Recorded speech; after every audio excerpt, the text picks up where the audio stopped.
Al Jazeera has obtained footage of bodies piled up in a school in northern Gaza. Witnesses tell us that they were executed by the Israeli military.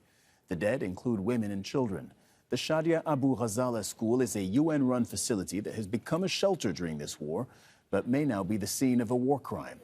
Resul Serdar begins our coverage, and a warning: viewers may find some of the pictures in this report distressing. I cannot stand it. I cannot stand the sight, says this man after seeing the gruesome scene in a school in Jabalia, northern Gaza. These are the bodies of people who had sought refuge at Shadia Abu Ghazala, a United Nations-run school. Witness says they were civilians, not fighters, killed execution-style by the Israeli army. This woman's niece is among the victims. She was hiding from the bombardment here in the school building. We did not know where she was. Her mother, brothers, sisters and uncle were all killed. She says the victims' families had been searching for them. The Israeli soldiers stormed the school, took all the men, then entered classrooms and opened fire on a woman and all the children with her, even the newborn babies among them. The Israeli soldiers executed those innocent families at point blank. The UN Agency for Palestinian Refugees says 103 of its facilities, including schools, have been hit by Israeli bombs, some directly targeted since October the 7th. In Khan Yunis in southern Gaza, which Israel maintains is safe, several residential buildings were damaged in airstrikes. Residents and rescue teams are searching for survivors beneath rubble. The center of Khan Yunis is dangerous, but South Khan Yunis should be a safe place. We thought it was a safe place, but look, they struck here. 2 days ago they struck there. Many were killed. Shocked and traumatized, these children who survived the air attacks are being taken to the city's Nasser hospital, one of the few in Gaza still functioning. It is overwhelmed by the number of people in need of treatment. Further south, in Rafah, at the very end of the Gaza Strip, the scale of destruction is immense. Squares and buildings are leveled daily. For Palestinians, from the north to the south, nowhere is safe. They have nowhere to go. Resul, Serdar, Al Jazeera. Let's go to Tariq Abu Azoum in Rafah in southern Gaza. Tariq, we're getting reports of more Israeli airstrikes in southern Gaza. I understand one was not far from where you are. What can you tell us?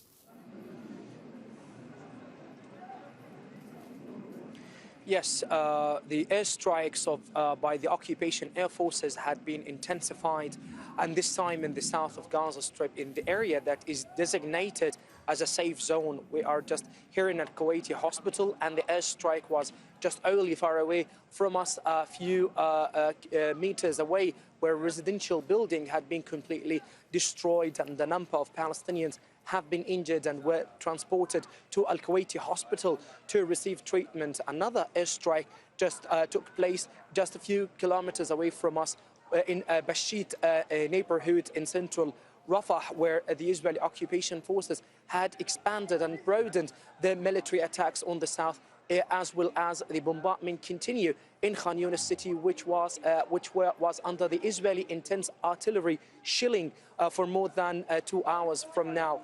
The situation in the middle governorates also continue, where it has been Deir al-Balah town and Nusayrat refugee camp under intense Israeli bombing and airstrikes. Now there it seems that somebody right now are bringing more victims due to the Israeli attack that took place in Rafah, which has been under Israeli full airstrikes since the last hour. How are Palestinians coping at the moment? Because so many of them have been displaced. They lack the basics, as we know, and now the weather is making things even harder, as you've been reporting.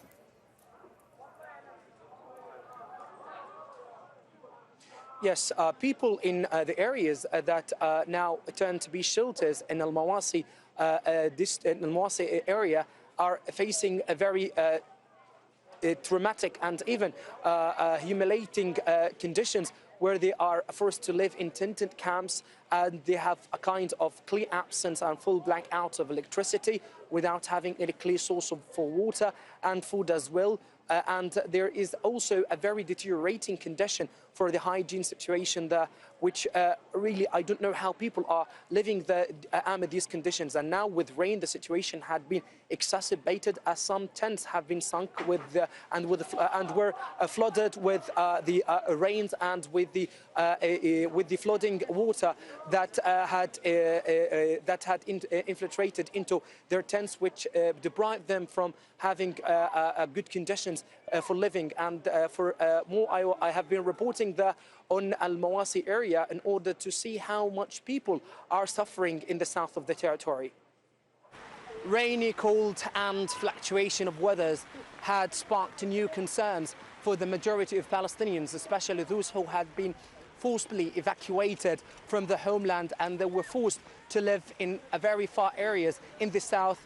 We are right now in Al-Mawasi area where Gazans were forced to live in small tented camps. As you can clearly see right now, these areas considered to be lacking all kinds of basic necessities, where Palestinians are forced to live in very deteriorating situation with a clear absence of hygiene conditions and without having any toilet even to survive and to cope. Now they are living in this fragile place where they cannot even cope with the rain, and the rain had completely exacerbated the conditions. Now they are living in tented camps. They previously used to live in concrete houses safe, but the Israeli relentless bombing on the territory had forced them to live and to cope with the situation and experiencing unbearable conditions. Now those Gazans right now in Al-Mawasi area are suffering due to the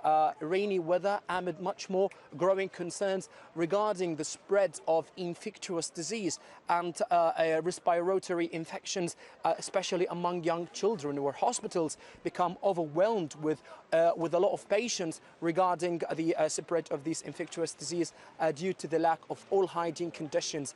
Right now, this is the situation in Al-Mawasi area, which considered to be the safe zone as it has been designated by the Israeli occupation forces, where Palestinians are no longer able to cope with the situation right now on the ground amid these unbearable situations. Tariq Abazoum, Al Jazeera, Al-Mawasi in the south of the Gaza Strip.